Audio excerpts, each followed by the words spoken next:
الحمد للہ رب العالمین والصلاة والسلام علی سید الانبیاء والمرسلین اما بعد فاعوذ باللہ من الشیطان الرجیم بسم اللہ الرحمن الرحیم الصلاة والسلام علیک یا رسول اللہ وعلی آلک واصحابک یا حبیب اللہ الصلاة والسلام علیک یا نبی اللہ وعلی آلک واصحابک یا نور اللہ۔ ہمارا جو سبق ہے وہ ہے کلمہ فی کے بارے میں۔ فی کا معنی ہوتا ہے میں۔ فی کا معنی کیا ہوتا ہے؟ میں۔ اچھا، اگر اس کو دیکھیں تو اس کا جو مطلب نکلتا ہے وہ ہے کسی وقت میں، کسی جگہ میں۔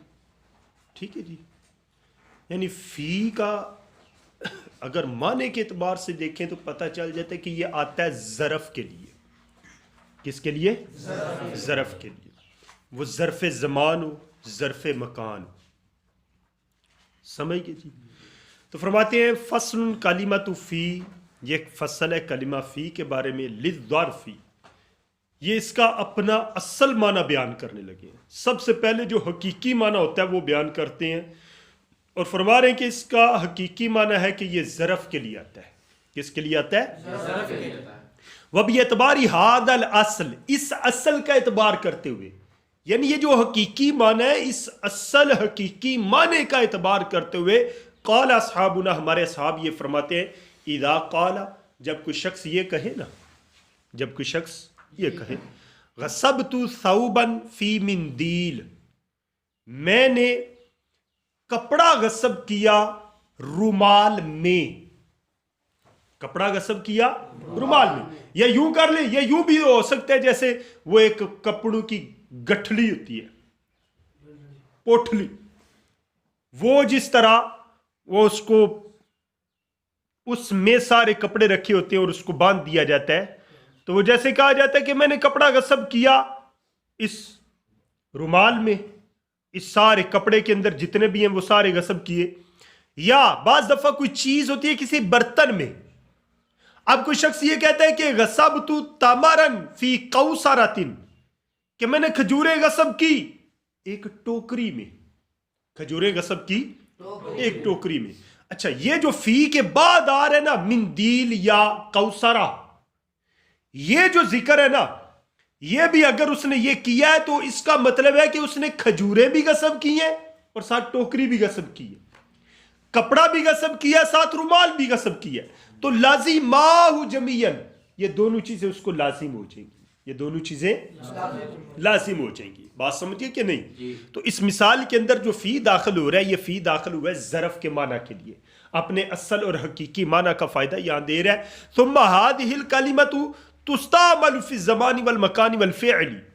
اچھا، یہ جو کلمہ فی ہے یہ تین طرح سے استعمال ہوتا ہے، کبھی یہ زمان میں آتا ہے، کبھی یہ مکان میں آتا ہے، اور کبھی فعل۔ فعل سے مراد جو معنی مصدری ہوتا ہے نا، یعنی مصدر، فعل پر فی داخل نہیں ہوتا کیونکہ فی حرف جار ہے، اور حرف جار فعل پر نہیں آتے بلکہ یہ اسماء پر آتے ہیں، اور اگر یہاں پر انہوں نے فعل کا ذکر کیا ہے کہ فعل میں بھی استعمال ہوتا ہے، تو فعل سے مراد یہاں پر جو اس کا مصدر ہوتا ہے نا، مصدر، فعل کا مصدر، اس مصدر میں کلمہ فی استعمال ہوتا ہے۔ سمجھے جی؟ ثم تستعمل الکلمۃ ثم هذه الکلمۃ تستعمل فی الزمان والمکان والفعل، پھر یہ کلمہ زمان، مکان اور فعل میں استعمال کیا جاتا ہے۔ اما اذا استعملت فی الزمان، اور جب یہ استعمال کیا جائے زمانے میں، جب یہ فی استعمال کیا جائے زمانے میں، بے یقولا، اس طور پر کہ بندہ یہ کہے انتی تالکن غدن، انتی تالکن، اب یہاں پر فی ہے نہیں موجود، لیکن یہ اصل کلام ہے انتی تالکن فی غدن۔ سمجھے؟ زمانہ ہے، یعنی تمہیں آئندہ آنے والے کل تجھے طلاق ہے، کل وقت ہی ہے نا، زمانہ ہی ہے نا، بات سمجھ آئی کہ نہیں؟ تو یہاں پر فی استعمال ہوا ہے زمانے میں. فرماتے ہیں کہ جب یہ استعمال ہو زمانے میں، کوئی بندہ یوں کہے کہ انتی طالقن غدن، فقال ابو یوسف و محمد، تو صاحبین یہ کہتے ہیں یستوی فی ذالک حذفھا و اظہارھا. یہ جو فی آیا نا زمان میں، کہتے ہیں کہ اس کو حذف کر دینا اور اس کو ذکر کرنا برابر ہے. یعنی دونوں جملوں کا، اگر کوئی شخص یہ کہتے ہیں انتی طالقن غدن یا یہ کہتے ہیں انتی طالقن فی غدن، تو دونوں کا معنی ایک ہی ہے، دونوں کا معنی ایک ہی ہے. صاحبین کے نزدیک جب یہ فی استعمال ہوگا زمانے میں تو صاحبین یہ فرماتے ہیں کہ فی کو جملے کے اندر سے حذف کر دیں یا جملے کے اندر اس کو ظاہر کرے، ذکر کر دیں، اس کی دونوں طرفیں کیا ہوگی؟ برابر ہوں گی، دونوں میں ایک ہی معنی ہوگا، کوئی معنی کا فرق نہیں پڑے گا. حتی لو قال، یہاں تک کہ اگر کسی شخص نے یہ کہا انتی طالقن فی غدن کانا بمنزلتی قولہ انتی طالقن غدن، یہ دونوں جملے ایک ہی طرح کے ہیں. صاحبین فرماتے ہیں کہ فی کو ذکر کرے یا فی کو حذف کرے، دونوں جملے ایک ہی طرح کے ہیں.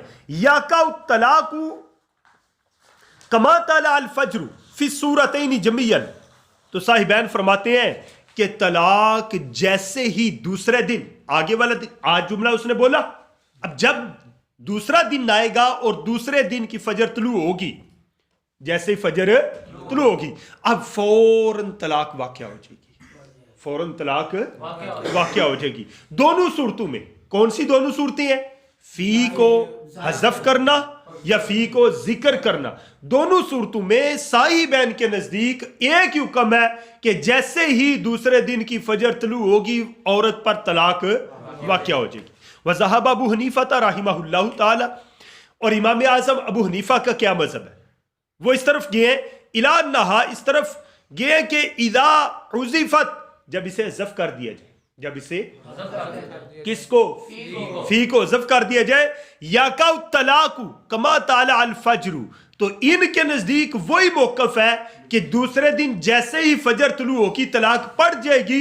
یہ بھی فرماتے ہیں کہ جب فی کو حذف کر دیا جائے تو دوسرے دن جیسے ہی فجر طلوع ہوگی طلاق واقع ہو جائے گی. وَإِذَا أُظْهِرَتْ، اور جب اسے ظاہر کیا جائے، جب کلمہ فی ظاہر کیا جائے، کلام میں موجود ہو انتی طالقن فی غدن، جب فی کو ظاہر کر دیا جائے، اب فرماتے ہیں کان المراد وقوع الطلاق، کان المراد وقوع الطلاق فی جزء من الغد علی سبیل الابہام. اس نے یہ کہا کہ